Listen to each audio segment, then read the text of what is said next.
Ms. Holmes, Isaiah Brown.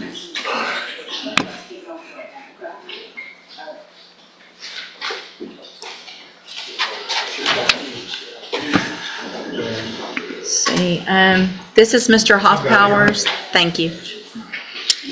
So when's the last time you smoked marijuana? Last night. Last night? You thought that was a great idea to smoke marijuana the day before you were coming into court? Judge, you're going to want to read the back of his hoodie. Turn around.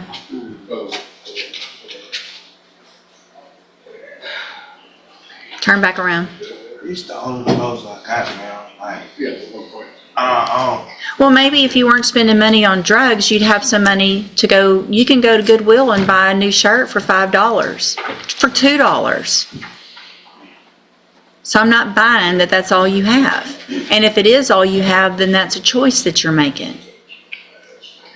I'm going to find that you violated the condition of your bond. The fact that you smoked marijuana last night is absolutely ridiculous. You're making terrible decisions, and there's nothing I can do today because you could still be under the influence. And so we're not going to go through any paperwork and take any plea deals while I think you might be under the influence.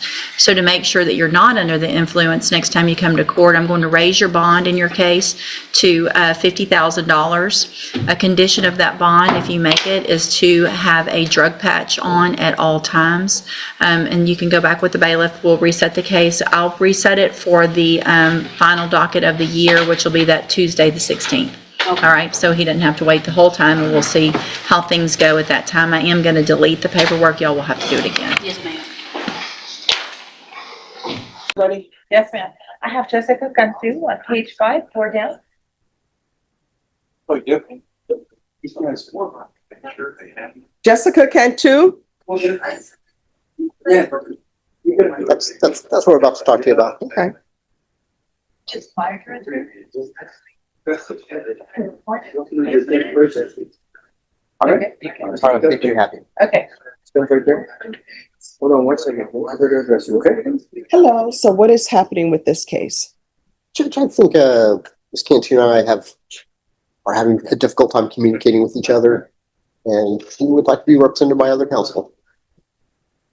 All right. Are you able to afford an attorney? That's what I was trying to explain to him, that my dad, he came to see me and he said that he was going to try to get me another attorney and to bail me out, since I didn't know the bail bonds were like $5,000 and $2,000 or something like that, and he might have them by this week. All right. So this case has been going on since November. Yes. So it's going to be recalled for tomorrow, and you'll either be in jury trial or either you'll have a new attorney. And if you have a new attorney legally, according to the law, they don't get 10 days because you've hired an attorney. So if we're not already in trial, you're going to be in trial tomorrow. Is there any way that I could I don't know how to name. Pierre Vaughn had came to see me, and I don't know if there's any way I could spend some time with my family, like Christmas and stuff like that. I'm sorry, what? If there's any way that I could spend time with my family, like Christmas and New Year's. Your jury trial is going to happen tomorrow.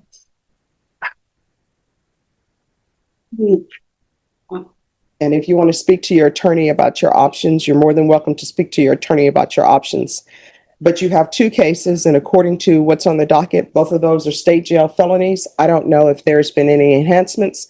So on those two cases, the range of punishment is anywhere from 180 days up to 2 years in the state jail facility and up to a $10,000 fine. Yes, I'm sorry. He was talking about taking it to trial. That's what he mentioned. All right, so we'll be back here tomorrow. They'll have you dressed for trial. Okay, we could take it to trial. Sure. Yeah, okay. Could I do that? Yes. Okay. Counsel, do you want a bench trial or a jury trial? With a bench trial, the person who will decide whether you're guilty or not guilty will be the court, which is me. What I can tell you, if the state proves their case beyond a reasonable doubt, I'm going to find you guilty. If they don't, I'm going to find you not guilty.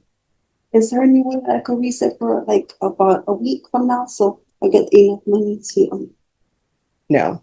Okay. This is a state jail felony, and it's been going on for a while now. It's a relatively simple case. about a 12.4? That has to do with punishment, and you'll need to speak to your attorney about that.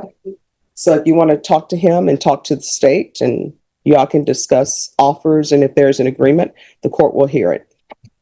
All right, thank you. Anyone else ready? Yes, ma'am. Roger, Vince, page 1. Who is Callie Jones? Are you Leah Misek? Yes, I am. The court will call next then the matter of people of the state of Michigan versus Leah Misek. This is file number 24-5316FH. Sierra Coke on behalf of people. Thank you, Your Honor. Richard Trush, on behalf of Ms. Meese.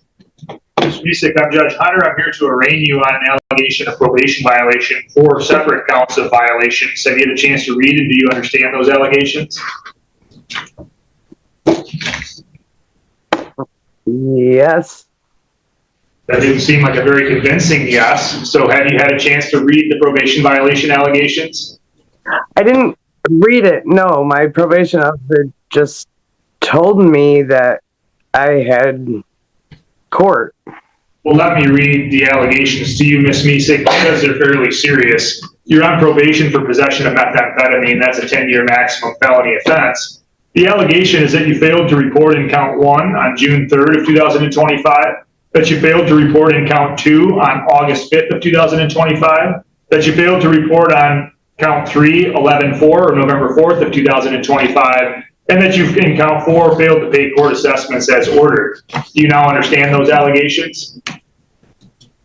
Yes, I understand them, but I've been coming on. No, don't talk about what happened. Ms. Misek, you appear to be treating this matter as somewhat comical.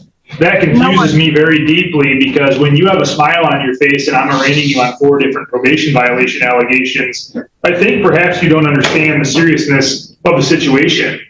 A first technical violation is punishable by 15 days in jail. A second, punishable by 30 days in jail. A third, by 45 days in jail. And if you're convicted of all of the technical violations, up to the maximum that you're on probation for, meaning up to 10 years in the state prison system.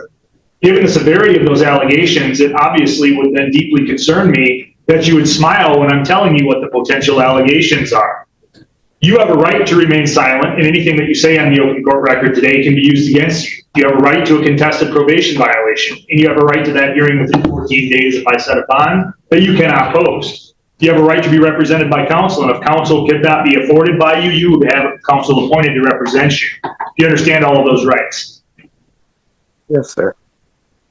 Mr. Trush, has Ms. Misek been screened? Hey, John, she has. Mr. Thompson will be appointed on that matter. In terms of bond, Mr. Haven, Mr. McFall, I'm sorry, this is your case, correct? It is, Judge.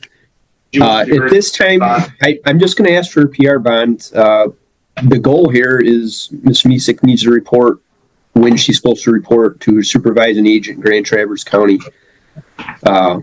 If she could do that, there won't be any further issues, and at some point I'll probably just dismiss this violation.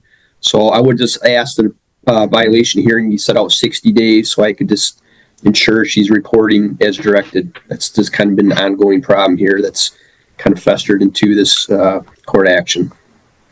Ms. Cope, do you oppose that suggestion? No. Mr. Church, do you? No. Ms. Misek, were you able to clearly understand and hear what Mr. McFall had just indicated? Yes, sir. His intentions are helpful to me and generally accepted or at least considered seriously by me, but they're not controlling on me. And so I want you to clearly understand that whether or not Agent McFalda ultimately wishes to dismiss these probation violations, I'm not bound by that. In other words, I can decide to proceed forward on these violations. And these violations, again, are not insignificant. The simple request by your probation agent on a 10-year felony is that you report as and when required. Do you understand that? Yes. You had better get back into practice of reporting, because that's a very basic tenet of probation. If you don't, then I'm going to have to decide how to proceed absent those requests being followed. Do you have any questions before we break, Ms. Misick? No. At this point, I'm going to hesitantly decide that a PR bond is appropriate. I'm going to set a probation violation hearing in person in 60 days from today's date approximately. You'll get a notice for that in-person proceeding here in Crawford County. If I receive information from Mr. McFalden and he convinces me that it's appropriate, I might determine to dismiss the allegations. If that's the case, you'll get a written order dismissing them. Unless and until you get that written order, you're required to be here in person at that next court date. Do you understand? Yeah. You better talk with your attorney and make sure you fully understand all of the things I've said today so that he can give you proper advice. Anything else, Ms. Koch? No. Anything else, Mr. Truitt? No. You're all set today, Ms. Misick. Thank you. Thank you. And Mr. Thompson, if you could unmute. That's all, folks.